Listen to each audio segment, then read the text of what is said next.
No Senhor podemos sossegar, né?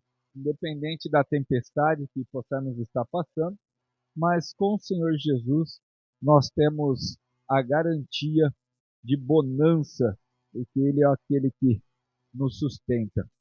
Meus irmãos, hoje nós estaremos mais uma vez, trabalhando na revista, fornecida pela igreja, e nesse trimestre nós estaremos abordando sobre o tema A Diferença Cristã, Desafios para o Crente de Hoje. E hoje nós estaremos trabalhando na lição de número 3, cujo tema é desafiador. É uma lição aí que desafia não somente o pastor, o professor, mas também a todos os cristãos, aqueles que amam ao Senhor. Hoje o tema será o seguinte: religião e dinheiro.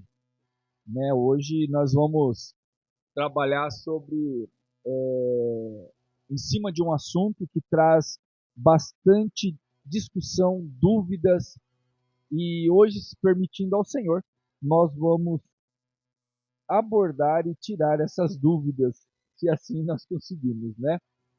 O tema da lição, o texto onde nós vamos trabalhar, se encontra lá em Malaquias. Malaquias, capítulo de número 3, do verso de número 6 ao verso de número 12. Vamos ler esse texto sugerido para nós podermos dar início aqui, então, dentro do nosso estudo. Malaquias, capítulo de número 3, versículo de número 6 ao versículo de número 12. Eu acho que é quase impossível um cristão na atualidade não ter lido esse texto, né? Principalmente a hora que nós chegamos na questão de ofertas, nas questões de dízimo. E ele é um texto bem perigoso quando mal interpretado, usado para outros fins fora daquele que o Senhor quer que nós usemos. Vamos ler então para nós podermos dar andamento na lição. Malaquias 3:6 diz assim: Porque eu, o Senhor, não mudo, por isso vós, ó filhos de Jacó, não sois consumidos. Desde o dia de vossos pais vos desviastes dos meus estatutos e não os guardastes. Tomai-vos para mim, tornai-vos para mim, e eu me tornarei a vós outros, diz o Senhor dos Exércitos. Mas vós dizeis: em que havemos de tornar? Roubarás o homem a Deus? Todavia, vós me roubais e dizeis: em que te roubamos? Nos dízimos e nas ofertas. Com maldição sois amaldiçoados, porque a mim me roubais, vós, a nação toda. Trazei todos os dízimos à casa do tesouro, para que haja mantimento na minha casa. E provai-me nisto, diz o Senhor dos Exércitos. Se eu não vos abrir as janelas do céu, e não derramar sobre vós bênçãos sem medidas.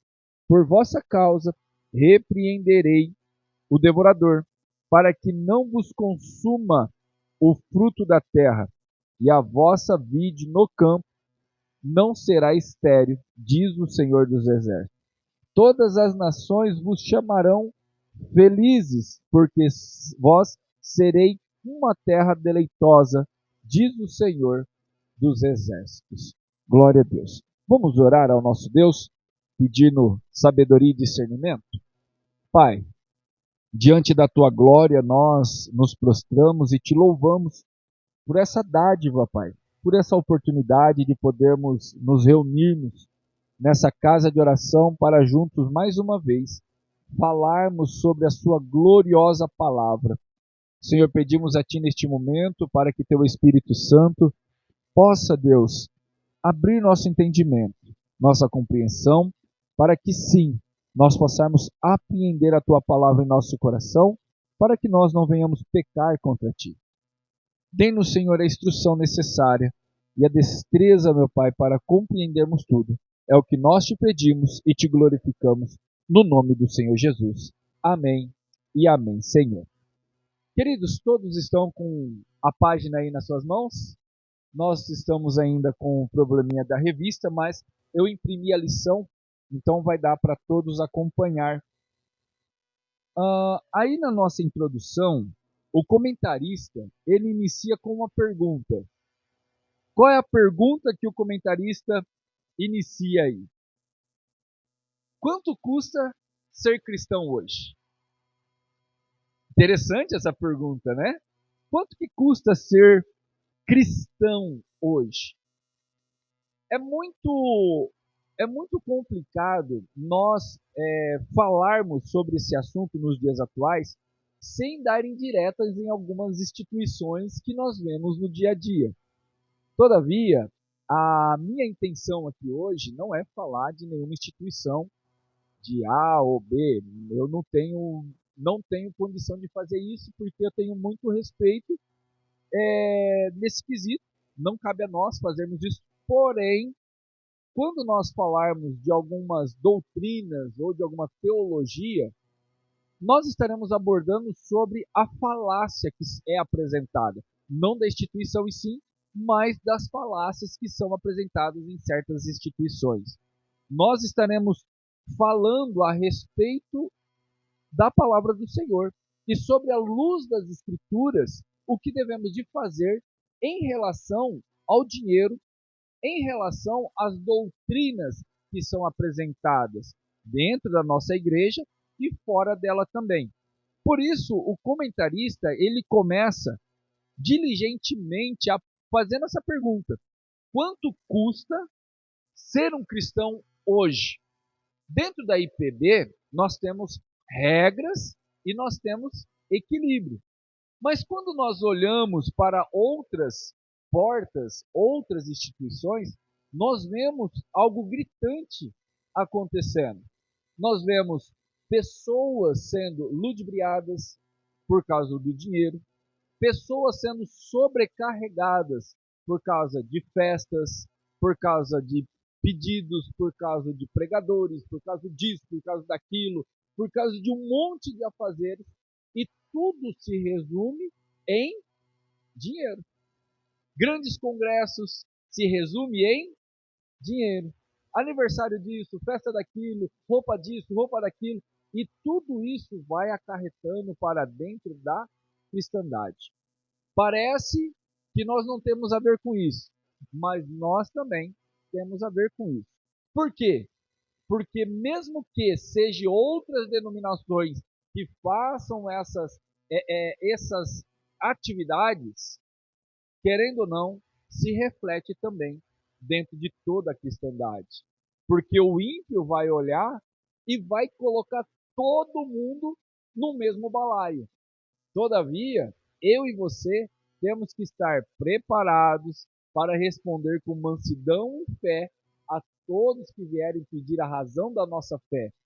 E esse assunto está incluso na razão da nossa fé. Não é porque em outros lugares, em outras denominações, praticam aquilo que nós não praticamos, que nós não tenhamos que ter destreza para defender a bandeira daquilo que nós cremos. E o comentarista, ele fala assim, quanto custa ser um cristão hoje? Pode ser bem caro. E estamos falando de dinheiro mesmo. Em muitas igrejas, a entrega dos dízimos e ofertas é precedida de testemunhos sobre vantagens de fazer grandes ofertas e até maldições para quem não colabora. E há objetos ungidos que trarão bênçãos especiais sobre os seus investidores, sem falar em todos os produtos gospels como CDs, camisetas, chaveiros, livros e etc. O argumento é simples. Quanto mais você contribuir para a obra de Deus, mais Ele o abençoará financeiramente.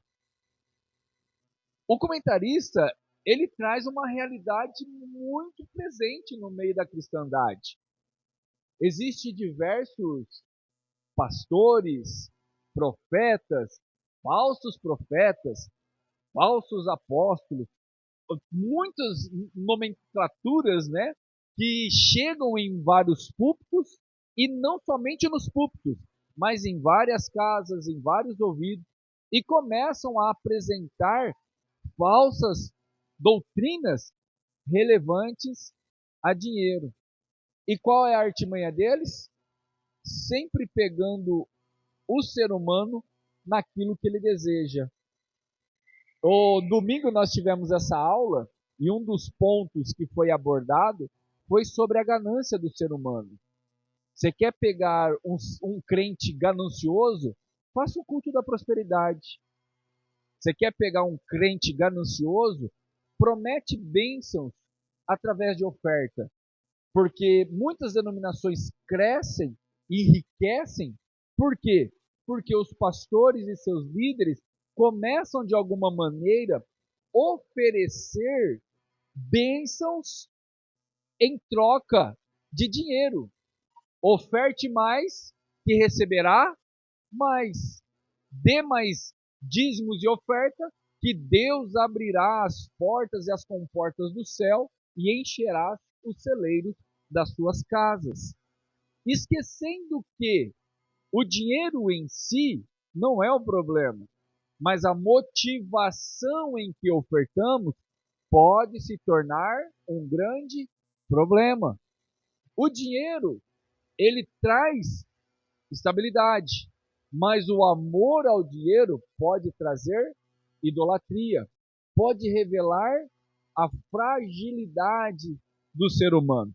Então, o comentarista coloca aqui que em muitas igrejas ser cristão é muito caro. Por quê? Porque é campanha disso, é campanha daquilo, é vendas de objetos ungidos, é venda é venda da salvação, como já vimos isso na história e vamos abordar um pouquinho mais com detalhes esse assunto. Mas o fim da introdução é apresentar que esse problema de ganância do meio da igreja é o que traz força para esses falsos ensinadores, aonde criam teologias, e a mais famosa entre elas é a teologia da prosperidade, aonde essa teologia da prosperidade é um câncer no meio da igreja, aonde ensina as pessoas a colocarem Deus na parede, oferte e faça, coloca Deus à prova, que Ele vai cumprir aquilo que você está desejando no seu coração, colocando o Criador como servo.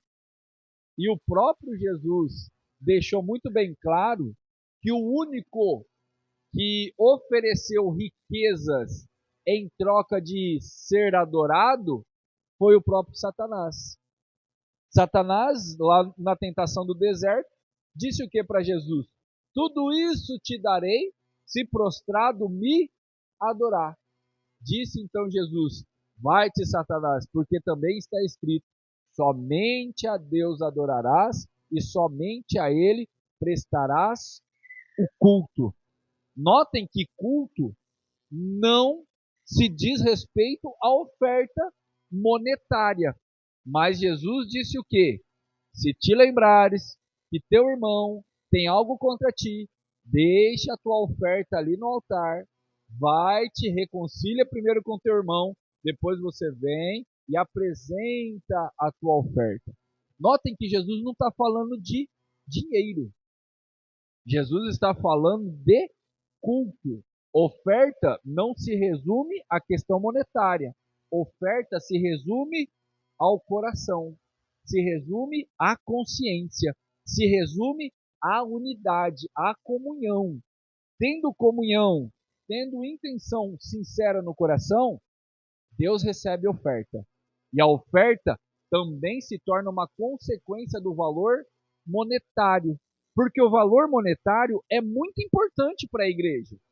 Porque o valor monetário, nós pagamos água, pagamos força, ajudamos o presbitério, ajudamos o pastor, ajudamos a viúva, ajudamos o órfão, ajudamos os irmãos que estão com necessidade, compramos instrumentos, compramos notebook, compramos televisão, trazemos o conforto para a igreja. Tudo isso é feito como? Vindo do alto céu? Claro que não. É com os dízimos e as ofertas dos irmãos. Isso é necessário.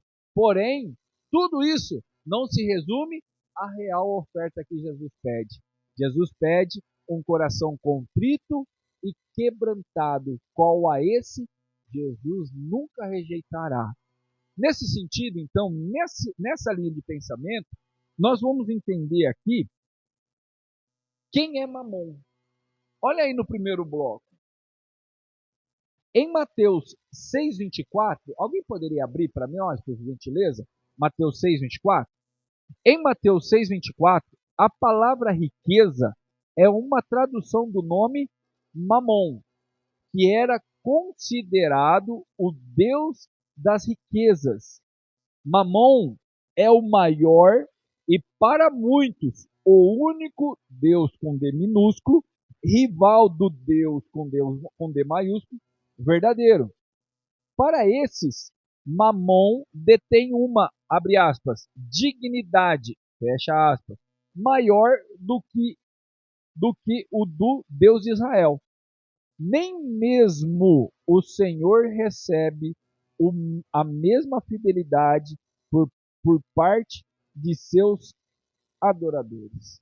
Leia para nós, por gentileza, Mateus 6,24.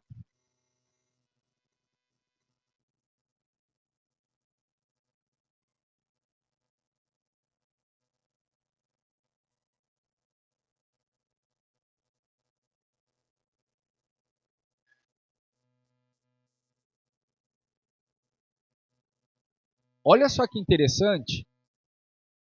A única entidade ao qual o Senhor Jesus Cristo se referiu como tendo potencialidade de ser o Senhor do coração do homem, se chama riqueza.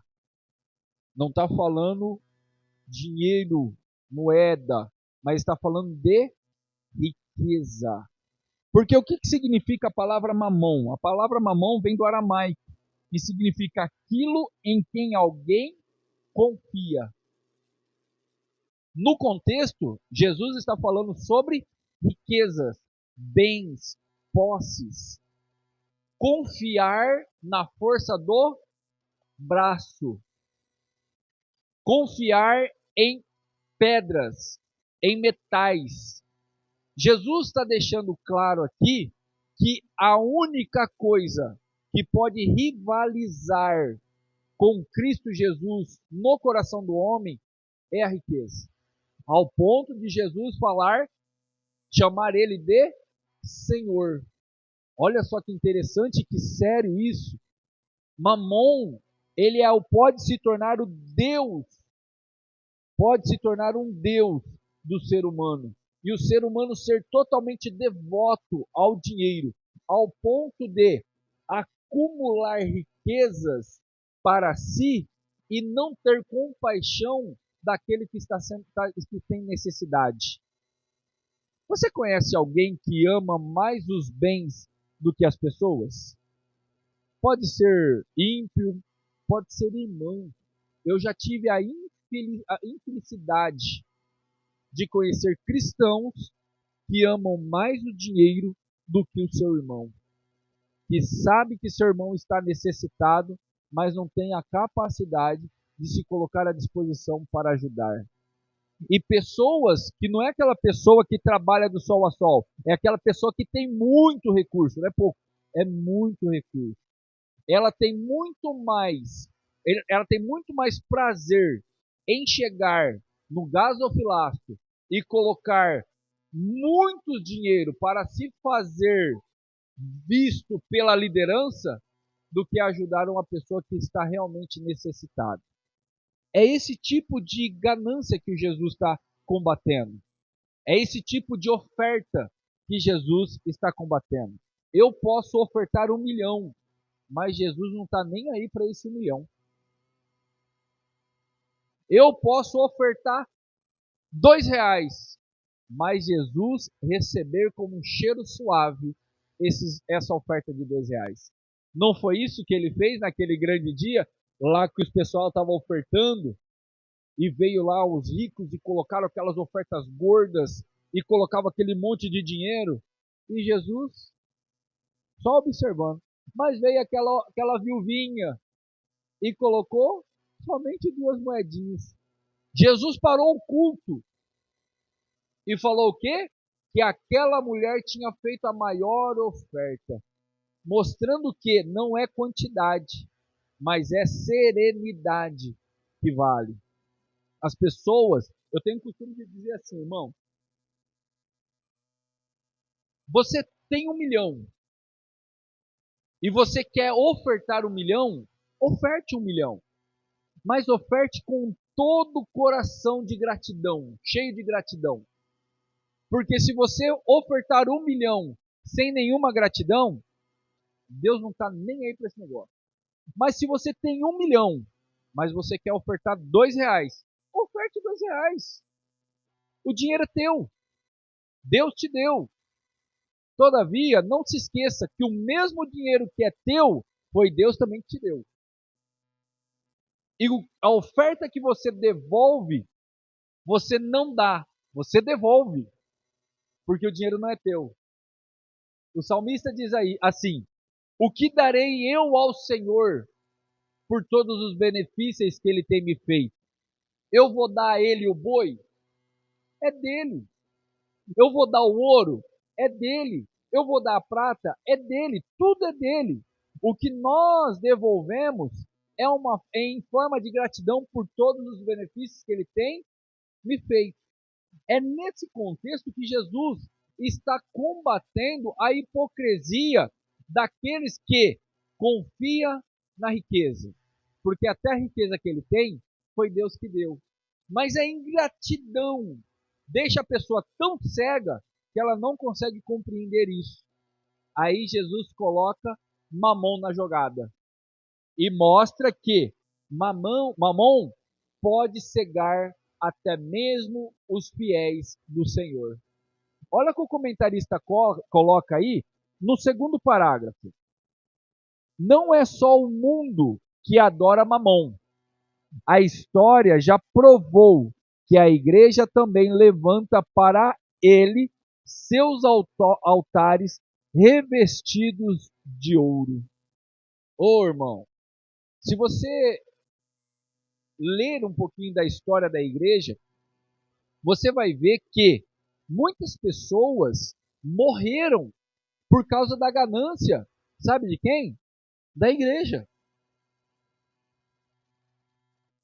A partir do 3º século, vamos por a partir do 4º século, né, melhor dizendo, a igreja ela começa a ter uma autonomia, um pouco mais de força política e eclesiástica. Então, o que acontece? As pessoas começam a dominar as outras pessoas. E nesse interim da igreja no poder e o homem sendo dominante sobre a ignorância do povo, as pessoas começaram a ser dominadas pelo medo. E a pessoa sendo dominada pelo medo, ela entrega tudo. Se a pessoa o diabo disse a Deus assim a respeito de Jó. Deus disse a Satanás: toque em tudo, só não lhe tire a vida. Satanás olhando para Deus e disse o seguinte: pele por pele, tudo que o homem tem, ele dará pela sua saúde. Satanás foi lá e tocou na saúde de Jó. Sabe qual foi a resposta de Jó em relação a isso? O que eu temia me sobreveio. Aí Jó perdeu o resto que tinha por causa da sua saúde. Jó não teve medo quando perdeu os filhos, não teve medo quando perdeu os bens, mas teve medo quando perdeu a saúde. A mulher do fluxo de sangue, ela confessa com seus próprios lábios que ela tinha desvainado toda a sua riqueza para correr atrás da sua saúde. Satanás sabe aonde toca, porque o homem dará tudo o que tem por causa do seu bem-estar. Nesse sentido, a igreja começou a oprimir as pessoas, e as pessoas começavam a entregar todos os seus bens para a igreja fazer o quê? Enriquecer. Notem que a igreja já estava em declínio, ao ponto de 1517, o Império Romano está construindo a Basílica de São Pedro, que é a Catedral de Roma, lá no Vaticano. E surge uma personagem chamada John Tetzel, e ele fazia aqueles teatros, botando medo nas pessoas, falando que as pessoas precisavam comprar um salvo-conduto, né, as indulgências, para receber o perdão do padre, do Papa, para que ela pudesse ser salva. As pessoas estavam comprando a salvação. É nesse movimento que surge então Martinho Lutero, combatendo a venda das indulgências. Notem que, nesse período, não somente a salvação estava sendo vendida, também estava sendo vendida os amuletos, os fetiches, as lasquinhas das cruzes de Cristo, os objetos ungidos estavam sendo vendidos. E as pessoas compravam esses bens como amuletos para suas proteções. E estamos diferentes hoje? Você não vê aí em muitas igrejas sendo vendidos vassourinha ungida, tijolinho ungido, água do Rio Jordão engarrafada, bênçãos escambrosas sendo vendidas. Dá aqui a sua oferta. Você está devendo 1.000? Oferte 1.000 e verás que Deus te dará 2.000. Poxa, se eu estou devendo 1.000 e eu preciso ofertar 1.000, por que eu não pego aquele 1.000 e pago minha conta? Sabe por quê? Porque pega na ganância. Opa, estou devendo 1.000. Se eu arrumar 1.000, eu consigo pagar minha dívida, só que a promessa é de esse retorno de 2.000. Me sobra 1.000. Então a pessoa vai lá e se enfinca ainda mais nos desejos do seu coração, na cegueira da sua ganância. Estamos longe disso? Estamos longe do século XVI? Estamos longe do século XVI para trás? Claro que não. Todavia, o comentarista coloca aqui ainda que os seguidores, os herdeiros de Lutero, olha só no terceiro bloco, mas muitos dos herdeiros de Lutero desejam voltar aos domínios do mesmo Deus de Roma. Mamon, a pobreza, a humildade, ao mesmo Deus de Roma. Mamon, a pobreza e a humildade de Jesus não parecem fazer sentido para os evangélicos hoje. Meu Deus, meus irmãos, quantas pessoas vêm para a igreja por causa do resultado? Não vêm para a igreja por reconhecer quem é o Senhor da sua alma. Vêm para a igreja porque desejam melhorar de vida, mas não vêm com a consciência de que já estávamos mortos e o Senhor nos trouxe a vida. E se estamos aqui hoje, é porque Ele nos amou primeiro. E se estamos aqui hoje, é por benevolência de nosso Senhor e Salvador Jesus Cristo. Notem que tudo isso que eu estou falando roda muito mais sobre a consciência em relação ao dinheiro do que a oferta necessariamente. Agora, virando a página aí, no terceiro bloco, você vai ver aí, ó, Jesus ensinava seus discípulos a não se apegarem aos bens materiais e a estarem preparados para enfrentar sofrimentos e privações por causa dele. Mas os pregadores da prosperidade anunciam nos púlpitos que os crentes serão bem-sucedidos, terão todos os seus sonhos realizados, desfrutarão de todos os confortos que esta terra pode oferecer. Eles resumem todo o sofrimento a que Jesus se submeteu desde o seu nascimento até a sua terrível morte por crucificação, como tendo ocorrido para fazê-los felizes, prósperos e saudáveis. Esses mesmos pregadores ensinam aos crentes a fazerem negócios com Deus, a provar a fidelidade divina. O método geralmente é o de depositar uma boa quantia ou, abre aspas, uma boa semente na conta da igreja e esperar que Deus os recompense em dobro ou em triplo. Olha isso. O próprio Jesus disse: no mundo vocês terão aflição. Jesus disse: se esperarmos, Paulo disse, né? Se esperarmos em Cristo somente nessa terra, somos os mais miseráveis que há. Jesus nunca nos prometeu a riqueza. Ele nos prometeu bênçãos. Ele nos prometeu prosperidade. Mas prosperidade não se resume à questão financeira. Nós temos tudo o que precisamos. Por quê? Todas as coisas contribuem para o bem daqueles que amam e seguem a Jesus Cristo.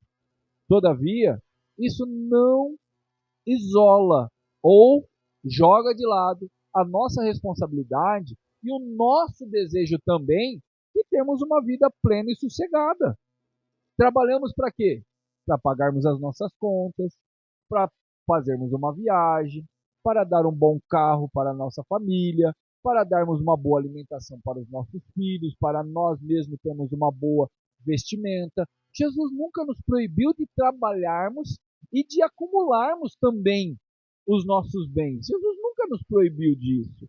Todavia, ele sempre nos alertou sobre o risco de colocarmos a nossa confiança nesses bens, de colocarmos a nossa confiança em governos, na caderneta de poupança, de colocar nossa confiança no nosso patrão, de colocar a nossa confiança nos nossos desejos.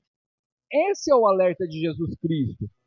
Eu conheço diversos crentes que são ricos e abençoam a igreja incansavelmente. E Deus prospera cada vez mais. Conheço muito. Eu conheço dizimista que sofre. Eu conheço pessoa que nunca dizimou e são ricos. Eu conheço pessoas que têm um coração bom e padece. Eu conheço pessoas que têm um coração mau e não têm dificuldade alguma. É estranho, né? É muito estranho isso. E eu vou falar para vocês que eu tenho uma resposta? Claro que não. Eu não tenho uma resposta por que acontece isso. Eu quero ver quem se levanta e dá uma resposta que agrada a todos com isso. Porque é mexer com a nossa consciência. Eu tenho um amigo meu, é um irmão meu. Ele mora em Monte Alto, é pedreiro, trabalha. O camarada é nascido na igreja, tem um coração bom, não tem boca para o não. Ele está sempre disposto a fazer o que for necessário para a igreja e para os irmãos. Mas ele está numa maré de acontecimentos na sua vida que você fica surpreso. Perde trabalho, morre pai, depois morre a mãe, aí perde casa, aí depois é enganado no negócio que ele estava fazendo. E sabe o que aconteceu semana passada? Roubaram a moto dele. Eu fiquei olhando e falei assim, meu Deus do céu, o que está acontecendo com ele? A nossa tentação em pensar tem alguma coisa errada. Mas aí me vem Jó na cabeça. Eu falo, opa, não posso cair nesse erro, porque estou fazendo juízo de valor. Isso não compete a mim. O que compete a mim é orar a Deus para que Deus possa confortar o seu coração, me colocar à disposição, como eu já me coloquei e falei, quer roletar para a cidade para a gente ver se a gente consegue achar alguma coisa, andar para o meio dos matos para ver se a gente consegue achar sua moto. Eu me coloquei à disposição a oferecer a minha moto também para ele precisar, se acaso ele for trabalhar, porque eu estou trabalhando mais perto. É o que eu consigo fazer, mas eu não consigo entender por que isso acontece. Enquanto eu vejo pessoas ímpias prosperando, não tendo dificuldade de nada, ganhando motos em sorteios, fazendo um monte de coisa. Isso não é tentador a pensar? Só que o salmista nos dá um alerta sobre isso. O salmista fala assim, ó, eu quase me enlouqueci olhando para a prosperidade do ímpio e para a tribulação do justo. Eu quase que me desviei quando eu comecei a olhar essas coisas. Por quê? Eu comecei a tirar os meus olhos de Jesus Cristo. Porque Jesus nos ensinou que todas essas coisas estão também rodeando nossa vida. E a pergunta que nós temos que fazer é: quando chegar esse tipo de tribulação na nossa vida, será que conseguiremos nos sustentar fiéis ao nosso Salvador? Sabe o que esse meu irmão está fazendo? Teve culto ontem. Sabe o que ele falou para mim? Pastor, eu fui no culto ontem. E sabe o que ele falou para mim? Amanhã eu vou no culto de novo. Aconteceu, mas a minha fidelidade ao Senhor não será abalada. É nesse sentido que nós temos que ter a confiança. Não confiar nos bens, porque os bens podem vir e ir. Nós não queremos que isso aconteça. Mas a pergunta é: e se acontecer? Quem será o nosso Deus? Em quem estamos colocando a nossa confiança? É isso que Jesus está nos ensinando em relação à riqueza, em relação aos bens. Porque tem crente avarento. Tem crente que não dizima, não oferta e não se coloca à disposição porque é avarento. E isso é idolatria. Isso é idolatria. Nesse sentido, deu para compreender esse primeiro bloco aqui? Agora vamos entender o que estava acontecendo lá no contexto de Malaquias. Olha aí na segunda parte. Malaquias 3. Quando se fala em contribuição na igreja, geralmente é citado Malaquias 3. Por quê? Porque é o texto que mais coloca medo nos crentes, né? Estamos roubando a Deus. Não, irmão, você está roubando a Deus. Você não está entregando o teu dízimo, a tua oferta, você está roubando a Deus. Calma, existe um contexto para isso. A questão do dízimo, eu acho que nós não tínhamos nem que discutir, porque é bíblico. Nós sabemos das primícias, sabemos desse princípio. A questão não é o dízimo em si, a questão é em que circunstância, qual é a nossa consciência ao devolvermos o dízimo e a oferta. Vamos entender o contexto. Esse texto descreve em uma situação peculiar do povo de Israel, na qual Deus se manifestou ao povo em sua imensa misericórdia, pois, mesmo o povo estando em pecado, o Senhor não consumiu. Deus os havia feito voltar do exílio da Babilônia. Era tempo de reconstrução da nação e do serviço religioso, mas o povo estava mais preocupado em reconstruir suas próprias casas e seu conforto familiar. O povo tinha ficado quanto tempo no exílio, no exílio na Babilônia? 70 anos. Uma geração. Uma geração. Quando eles voltam, então, para Jerusalém, notem que uma geração já estava com os costumes babilônicos, mesmo sendo fiel a Deus, mas tinha o costume babilônico. O costume babilônico é um costume de prazer, de pensar em si, em você primeiro, para depois pensar no próximo. Qual que é o intuito do templo? Somente de adoração a Deus? Não. Para que Deus cobrou os dízimos e as ofertas? Para não faltar o quê? Mantimento. Para não faltar auxílio ao necessitado. Por que Deus cobrou o dízimo e a oferta de Israel? Para a viúva e o órfão não ter necessidade. Por quê? Eles voltam do exílio, é período de reconstrução, todos estão trabalhando. Era necessário reconstruir as muralhas, é necessário reconstruir as casas, era necessário também reconstruir os afazeres religiosos. E qual eram os afazeres religiosos? Era orar 3 vezes ao dia? Não somente. Era só reconstruir o templo? Não somente. Qual era o afazer religioso? Dar de alimento aos necessitados. E acredite, naquele tempo, existiam muitos. Não é como hoje. Hoje tem uma viúva, o governo ajuda. Hoje tem um órfão, o governo ajuda. Naquele período, quem ajudava? O templo. Era o templo que ajudava a viúva. Era o templo que ajudava o necessitado. Era o templo que ajudava o órfão. Só que o povo estava se lixando para a viúva, para o órfão, para o necessitado. E estava se preocupando somente com quem? Com o próprio umbigo. Estava olhando só para a ponta do sapato. Estava preocupado só com o seu bem-estar. O próximo, eu estando bem, o próximo que se lasque. Esse era o contexto. Esse era o momento ali. Aí, quando se dava o dízimo, o que o sacerdote fazia? Catava da gordura. O sacerdote roubava dos dízimos e da oferta. Só que o povo roubava também. Por quê? Estava dando coxo, estava dando manco, estava dando defeituoso. E tinham a cara de pau de perguntar para Deus: em que nós estamos te roubando? Em que nós estamos falhando?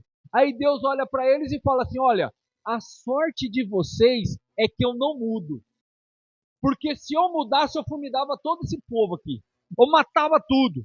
Mas a sorte de vocês é que eu não mudo. E esse é o motivo de vocês não serem consumidos.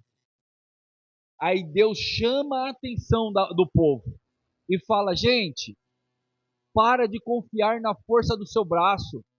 Faz prova de mim. Sabe por que vocês estão na escassez? É porque eu estou exercendo juízo. E qual era o juízo que Deus estava exercendo sobre eles? Enviando a praga.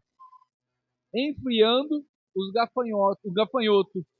O gafanhoto aqui, irmãos, pelo amor de Deus, não é demônio, tá? Gafanhoto não é demônio. Gafanhoto não é demônio. Repete comigo. Gafanhoto não é demônio. Tá gravando também, né? Gafanhoto não é demônio. Pelo amor de Deus, não caia nisso. No contexto, gafanhoto é um bicho que acabava com as lavouras. Notem que a fonte de renda naquele período vinha do trigo.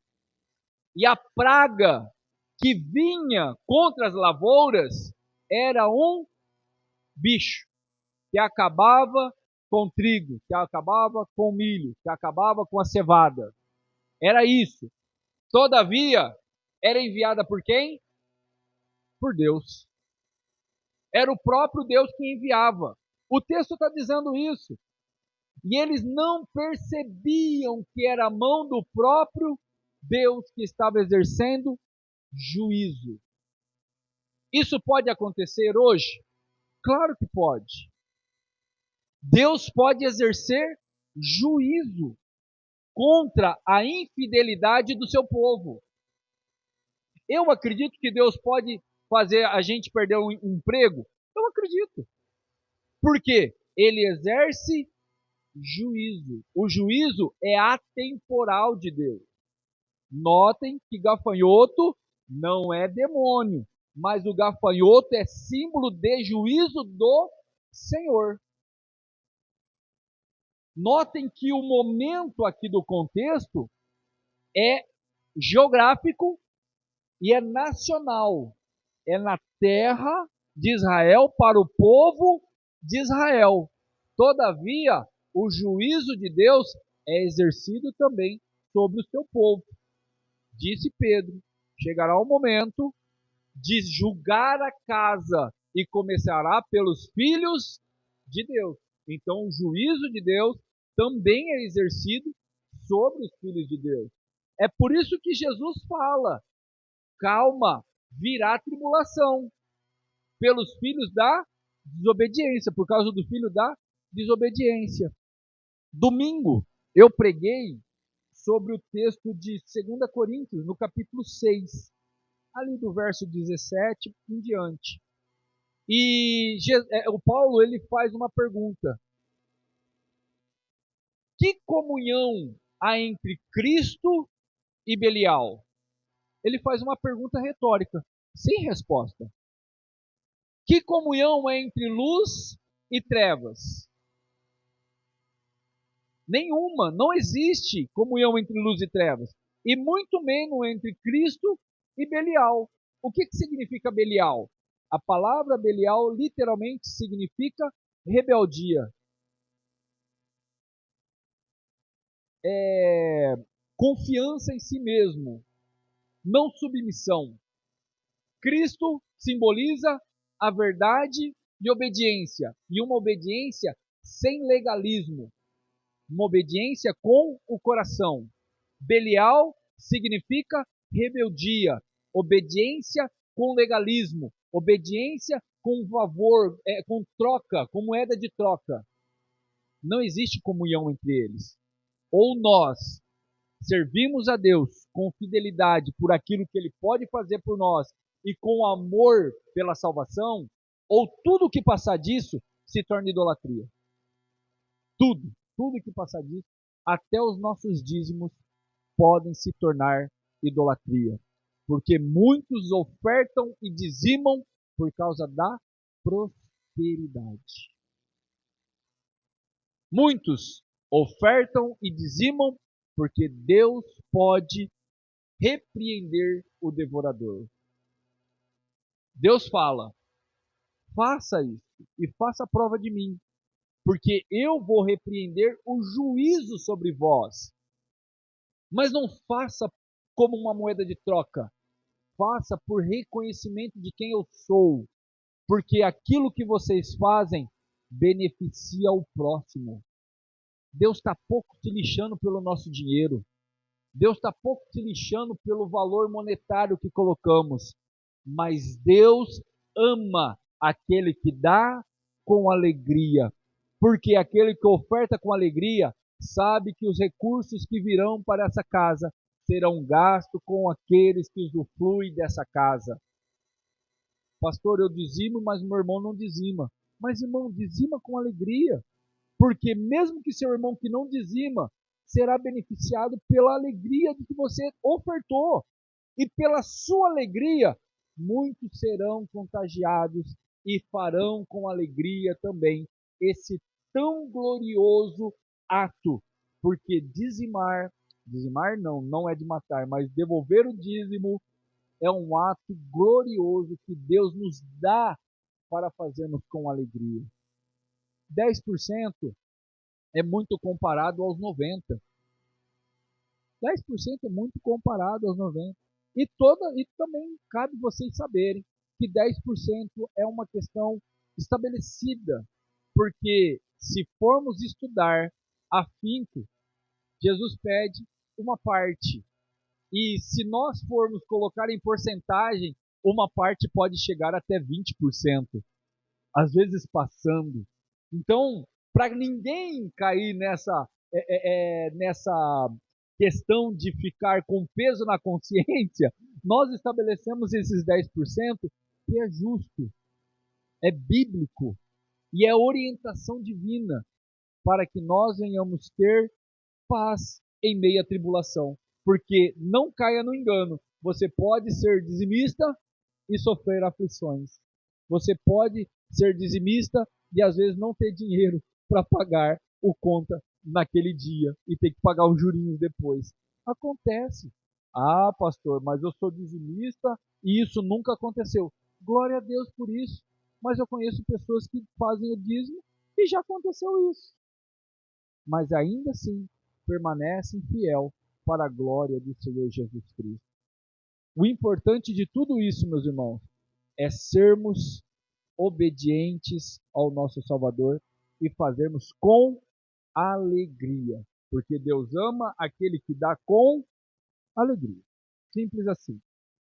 Essa terceira parte aqui, eu fiz um resumão aqui. E para nós entrarmos aqui no lucro da piedade,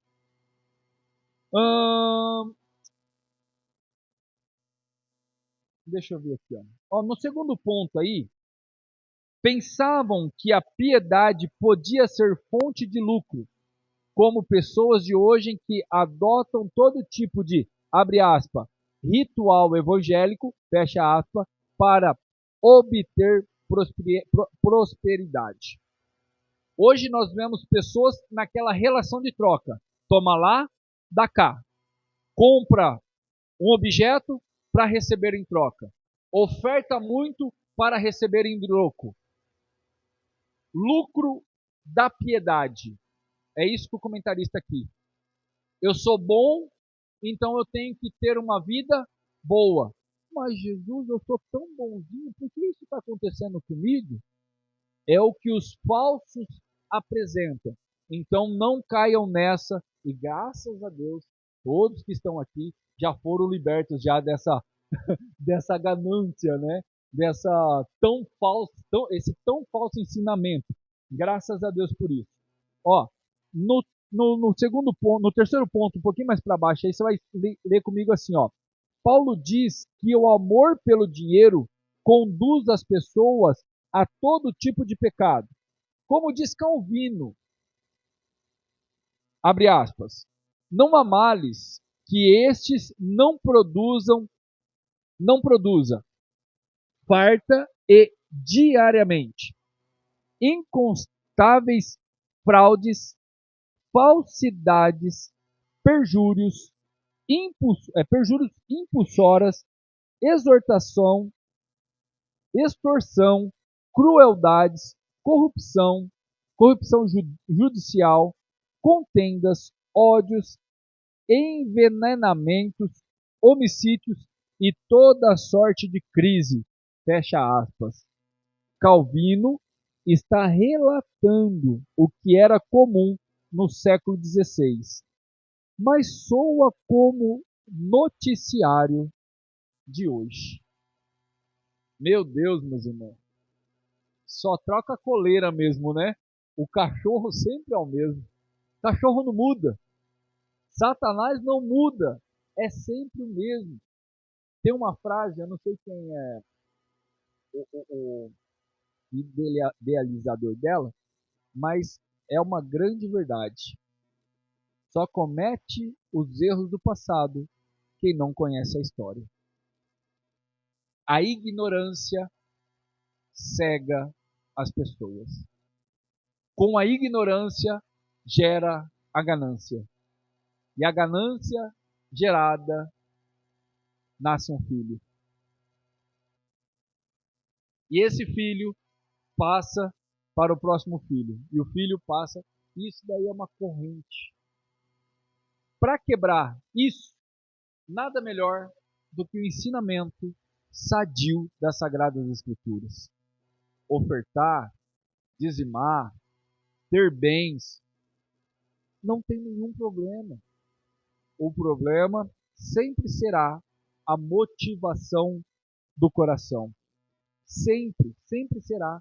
Há uma possibilidade de eu dar 1 milhão de dízimo por mês e Deus está pouco se lixando para isso.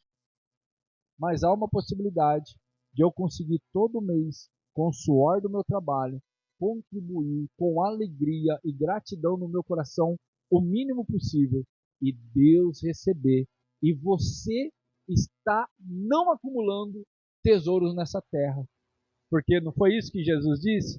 Não acumuleis tesouro nessa terra, aonde a traça, a ferrugem acaba com tudo, mas acumuleis tesouro no céu, aonde nem a traça e nem a ferrugem corrói, e será grande o vosso galardão no céu. Porque disse Jesus: está comigo o vosso galardão, e se está na mão do Senhor, o nosso galardão, estamos seguros.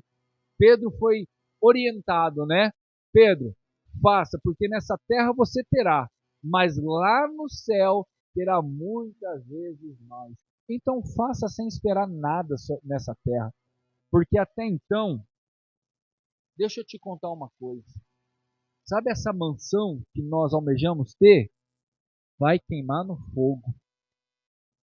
Sabe esse carrão que nós almejamos ter? Vai queimar no fogo. Tudo quanto nós adquirirmos nessa terra e guardarmos nessa terra vai queimar no fogo. Um dia uma pessoa chegou em mim e falou assim: pastor, e se você morrer hoje, o que você vai deixar para o seu filho? Eu falei: nada. Não, mas você tem que trabalhar, conseguir uma casa para deixar uma casa de herança para o teu filho. Eu falei: eu? Eu não. Eu não recebi uma casa de herança. Eu estou trabalhando para ter a minha casa. Por que eu tenho que deixar uma casa de herança para o meu filho? Não. Ele que trabalhe, que lute e que construa uma casa, se assim ele conseguir. O meu objetivo como pai, pastor, nessa terra, é eu deixar princípios muito esclarecidos para os meus filhos. E sabe qual é o maior princípio que eu ensinei para os meus filhos? Foi esse: se eles me amarem mais do que Deus, eles não são meus filhos. Esse é o princípio. Eu falo isso para meus filhos constantemente. Se vocês amarem a mim mais do que a Deus, vocês não entenderam nada daquilo que eu ensinei. Porque se alguém colocar uma faca no meu pescoço hoje e disser para vocês: neguem a Jesus ou teu pai morre, meus filhos, neguem a mim, mas não neguem a Jesus Cristo. Porque eu morro e acordarei na glória. E daqui um pouquinho nós nos encontraremos lá, juntos por toda a eternidade. É melhor vocês me perderem agora do que vocês se perderem na eternidade. Mas muitos estão trocando valores, querendo deixar bens, aí não trazem os seus filhos na igreja. Nosso irmão Valdo fez certíssimo. Venha, traga as crianças, não me atrapalhe, não atrapalhem nada. Mas isso acumula para eles peso eterno de glória. O galardão está na mão do Senhor. E isso não é desperdício nem atrapalha em nada. Isso é coisa gloriosa. As nossas crianças ouvindo as mesmas palavras que vocês estão ouvindo. Não pense que não escutam. Escutam sim. Eu tive essa experiência quando eu cheguei em Portugal. Meus filhos eram pequenininhos. Eles chegavam na igreja, até dormiam. E eu achava que eles não davam atenção nos cultos. Mas quando nós chegamos lá em Portugal, quando nós fomos celebrar o primeiro culto lá, sabe quem me ajudou nos cultos? Os meus filhos. Pô, irmão, isso foi glorioso. Poder ver os meus filhos pequenininho, me ajudando a preparar o culto ao Senhor. E eu achava que eles não prestavam atenção, mas eles estavam ali prestando atenção. No dia da consciência, eles puderam levantar a mão e falar assim: eu reconheço o meu Salvador como meu Senhor. Oh, meus irmãos, traga seus filhos para o culto. Pode ser culto de ensino, pode ser culto de domingo, pode ser culto doméstico. Levem, porque isso não é perca de tempo, é bom e glorioso para louvar e exaltar o nome do nosso Salvador. Amém, meus irmãos? Glória a Deus por isso. Então nós concluímos O reino é o tesouro e o mundo não o valoriza porque não conhece. Mas nós que conhecemos o reino de Deus, nós valorizamos até mesmo com os nossos bens, com os nossos recursos, com os nossos dízimos e oferta, sabendo que tudo quanto nós colocamos no gasofilaço ou para o dízimo e oferta é para glória, louvor e exaltação. Glória a Deus por isso. Encerramos então essa lição. Semana que vem, lição de número 4, nós estaremos aprendendo mais sobre a nossa fé. Oremos então ao Senhor. Pai, nós te louvamos e te glorificamos, porque o Senhor é bendito. É o Senhor que é o dono da nossa vida, é o dono do nosso recurso, é o dono, Senhor, das nossas finanças, é o dono da nossa administração. Por isso, meu Pai, nós somos gratos ao Senhor, por o Senhor ter nos dado tão bondosa prosperidade. O Senhor tem suprido tudo, Senhor, em nossos lares. E mesmo quando nós estamos aflitos, o Senhor tem nos surpreendido, superabundado, Senhor, além daquilo que nós merecemos. Somos gratos a Ti, Senhor, pela riqueza. Somos gratos a Ti pela saúde. Somos gratos a Ti pelo alimento. Senhor, somos gratos a Ti pelo nosso trabalho. Tudo, Senhor, provém do Senhor. Tudo, meu Pai, provém da Tua graça. Senhor, ajuda-nos, Senhor, a sermos mordomos fiéis. Ajuda-nos, Senhor, a administrar aquilo que com tanto carinho o Senhor tem nos dado. E nos ajude, Senhor, a não sermos avarentos. Não deixe, Senhor, a idolatria permear o nosso coração. Mas nos ajude, Pai, a sermos fiéis nas nossas contribuições. Ajuda-nos, Senhor, a entendermos o valor, Senhor, disso.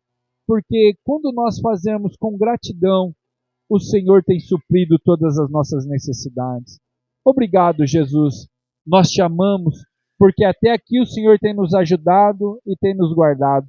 Continue, Senhor, blindando a nossa alma e nos guardando. É o que nós te pedimos e te glorificamos, no nome de Jesus Cristo. Amém, Jesus. E amém, Senhor. Deus abençoe a todos, uma boa noite, um bom descanso, em nome de Jesus. E até domingo.